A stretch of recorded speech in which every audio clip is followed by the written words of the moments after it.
The last 2.5 years have gone boom. Yeah.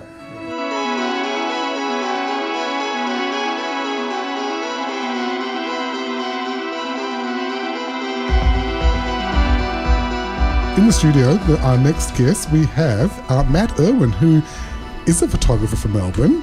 G'day Shakers and Groovers, I am on my way to Joy FM, being interviewed for the Sunday Arts program, just about my passion, about why I do what I do and where it all started.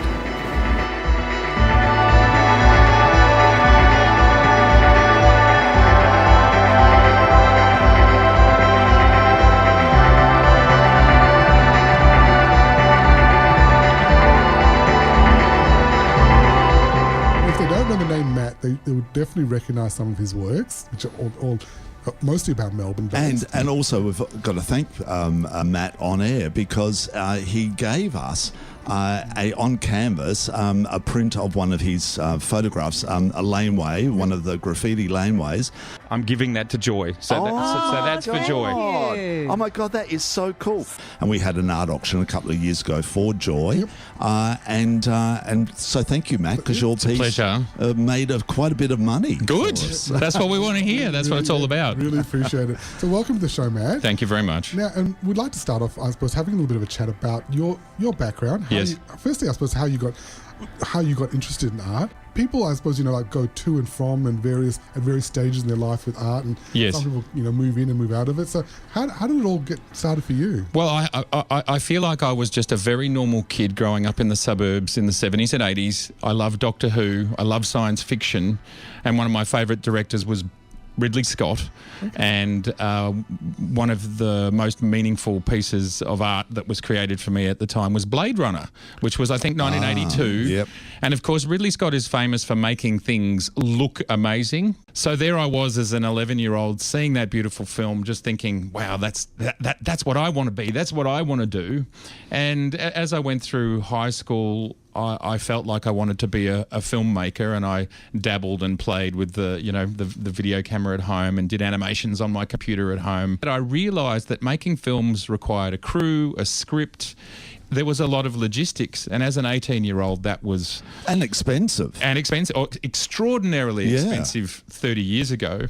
And photography was a very close second for me, so it wasn't that I wasn't interested. And photography and cinematography are pretty much the same thing.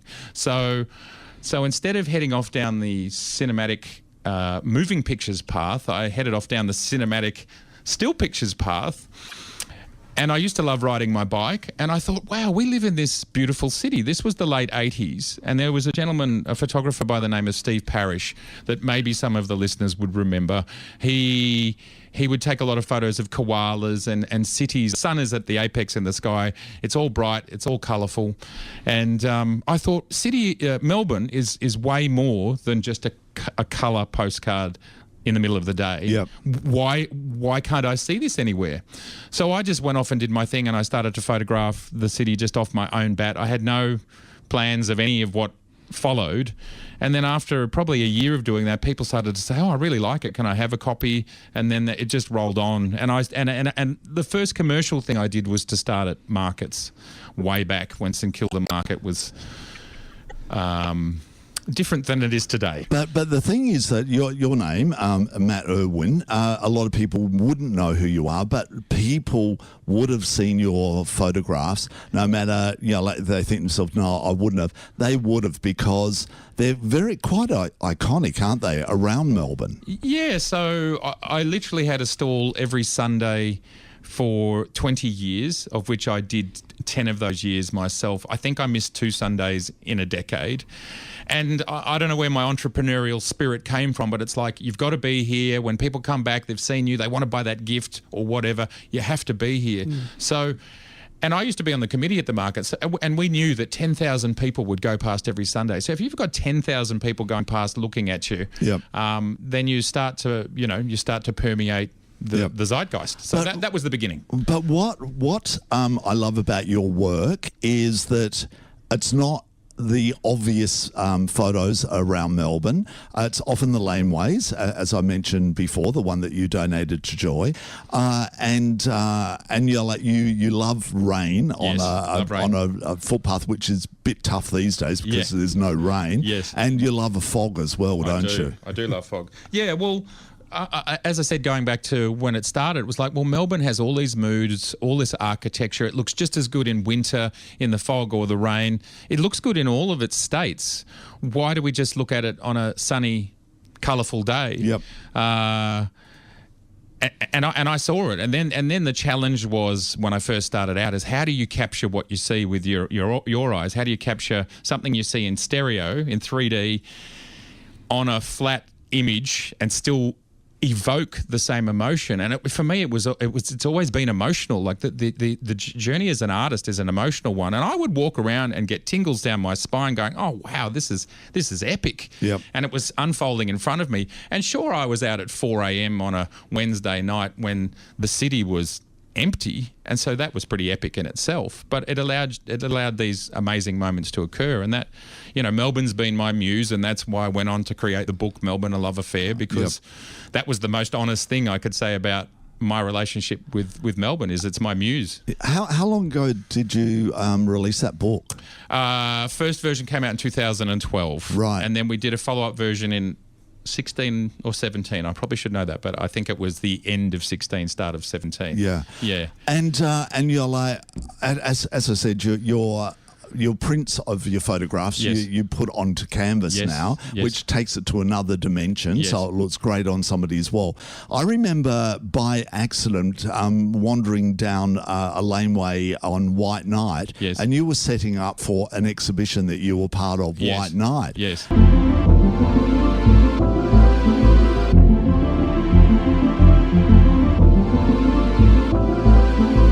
White Night Light. Now this video is about two things. It's about the fact that we were an exhibition. And you're like, they were huge, the pieces you had in White Night. Yeah, well, it was like, you're part of White Night, you better make the biggest splash that you can make as a photographer. So we did create the largest canvases I'd ever made at 2.5 metres by 1.5 metres, of which some of those you can still see at our Block Place Gallery in the city, which is a beautiful, it's the old Cobb & Co hayloft is where I'm now set up. I've been there since 2014. It's a beautiful space. And so they were so big that we actually had to frame them and stretch them up there, right? Because we couldn't get them up there. Well, what happened if somebody wanted to buy it? Yeah, well, we have to pull it apart and ship it to them, and that's exactly what happens. Right. Yeah. Okay. So, how rewarding is that, Matt? It's my 30th year this year, and so it's a long journey, but there is nothing more humbling, and especially when it's still the same, but when I first started, I don't know if you've ever heard the story about Jim Morrison. When he would first play, he could not even face the audience because he was so shy. Yep. When I first started selling my work, I could hardly even look at the crowd looking at my work because I was so shy. And then to have people hand over their hard-earned cash, someone might have to work in a bar for 4 hours or whatever to buy anything you do. It simply cannot be better than that. It's an amazing thing. So yes, I feel very fulfilled by that. No question. No. It's absolutely humbling. So, what's next? After the 30 years, like, where are you going? What have you got? Is there a plan now? Are you taking yourself to another level? Yeah. And I'm touching something that you're just about ready to release. Sure. Well, so what David's talking about there is it was released last year, but that's okay. Okay. And so at the same time I've been photographing Melbourne, I've been photographing all over Australia, and there was a fair bit of built-up desire for a Sydney book, so we thought we'd do a Sydney book. But hasn't there been 101 books done on Sydney? Nothing like what I do. Nothing like what I do, which it's the same sort of thing. I just got down there at street level.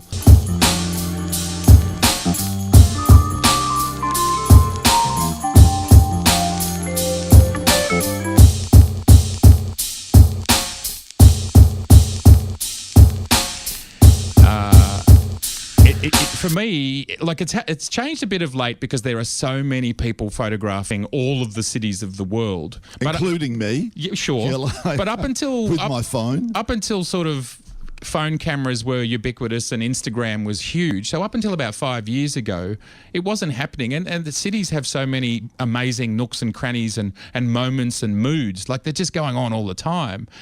And to just go for Flinders Street Station or the Sydney Opera House or whatever, like that to me is just the tip of the iceberg. Yep. And then there's everything else. And so that's what that book is about as well. But no, there's lots of things going on. When I started at Block Place, for me, I wanted it to be a community.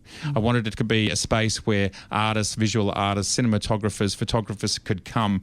And I'm finally starting to work on that after a few years. And we've started, let's call it a club.